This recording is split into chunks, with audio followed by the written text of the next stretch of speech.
রে নিপু, আজ স্কুলে যাবি না? যাব মা, একটু পর। তাহলে শোন, আমি গিন্নিমাদের বাড়ি যাচ্ছি, অনেক কাজ পড়ে আছে। আহারে, আজ অনেক দেরি হয়ে গেল। জানি না গিন্নিমা কি ভাবছেন, নিপু আবার কি করছে কে জানে। এত দেরি করলি কেন মালতী? কত কাজ পড়ে আছে। সব আমার একার পক্ষে হয় নাকি? আচ্ছা দিদি, করি, সব করে দিচ্ছি এখনই। মালতী কাজ করতে করতে ক্লান্ত হয়ে পড়েছে। ঠিক তখনই শর্মিষ্ঠার ছোট নাতনি তিতলি এসে দাঁড়াল। মালতী কাকিমা, কিছু মনে করবেন না। দিদার রাগ করে, কিন্তু মনটা খারাপ না। আমি নিপুর জন্য পিঠে রেখে দিচ্ছি। যাবার সময় নিয়ে যাবেন, ঠিক আছে? আহারে মা, তোর মতো মেয়ে পেলে কে আর কষ্ট পায়।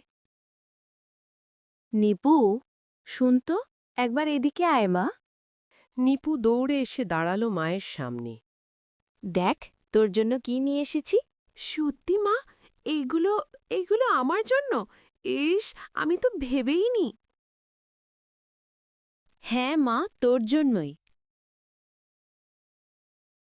সূর্য ধীরে ধীরে পশ্চিমে ঢলে পড়ে। চরখালিয়ার আকাশটা লাল হয়ে যায়। মালতী আর নিপু উঠোনে বসে পিঠা ভাগ করে খায়। দিনভর কষ্ট, রাগ সব মিলেমিশে শেষ বিকেলের বাতাসে উড়ে যায়। এভাবেই ছোট ছোট মুহূর্তেই তৈরি হয় পরিবারের আসল সুখ।